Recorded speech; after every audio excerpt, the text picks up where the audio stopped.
Okay, further afield now, and access to clean drinking water is one of the greatest challenges that desert countries face, as fresh water sources are scarce or almost non-existent. But Israel is one such country and is tapping into the Mediterranean Sea to deliver water to its population of 10 million. The desalination plant not only produces enough water for Israelis, but also enough to supply to neighboring countries. Kennedy Morethi now reports and tells us what lessons that Kenya could draw from Israel. Kenya has one of the best coastlines.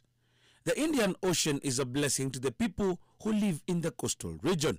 In fact, at a time like now, the coastal counties are almost filled to the brim as tourism activities attract millions who come from the world over.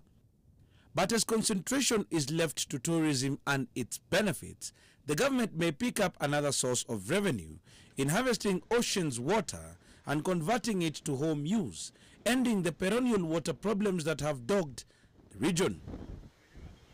My recent tour of Israel provided useful lessons on how water, a vital yet scarce commodity in the Middle Eastern nation, is being harvested and used for home use. Apart from the tourism value that the Mediterranean Sea provides for the nation, there are guidelines on how the water is harvested. Just 2 kilometers from the sea sits one of the largest desalination plants in the world. The Sorek desalination plant offers hope of clean drinking water to about 10 million people living in Israel. Every additional amount of water is based on desalination. We have to desalinate. We don't have natural water.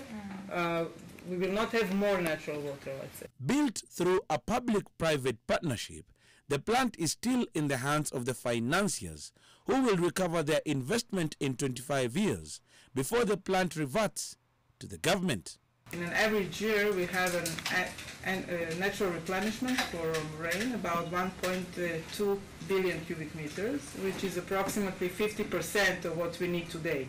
Okay, and in the future, this gap between the natural supply and actual needs will only become more deeper.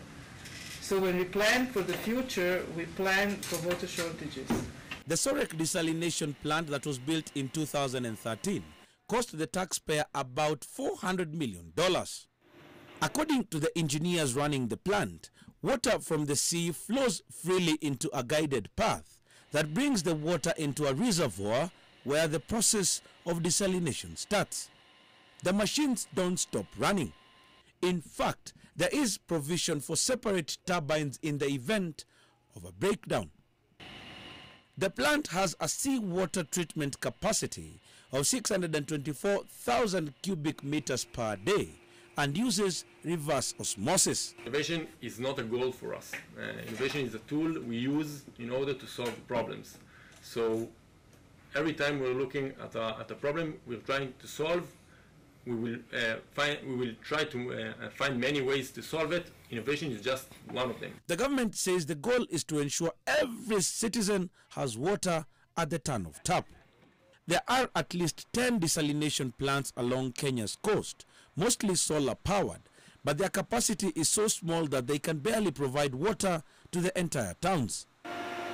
Recently, the government was forced to shelve plans to build the country's largest desalination plant in Mombasa due to the high cost of setting up such an operation. The plant would have produced enough water to supply the entire coast region with clean drinking water.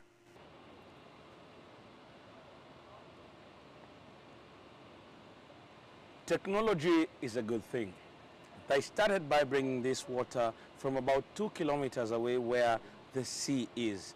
After thousands and thousands of cubic meters of water coming into tanks that go through a process of desalination, it all boils down to what the Israelites drink at their home. Clean water that has been desalinated. This water goes in every part of this country as they look towards making sure that each and every house has water. Kennedy Morethi, NTV in Israel.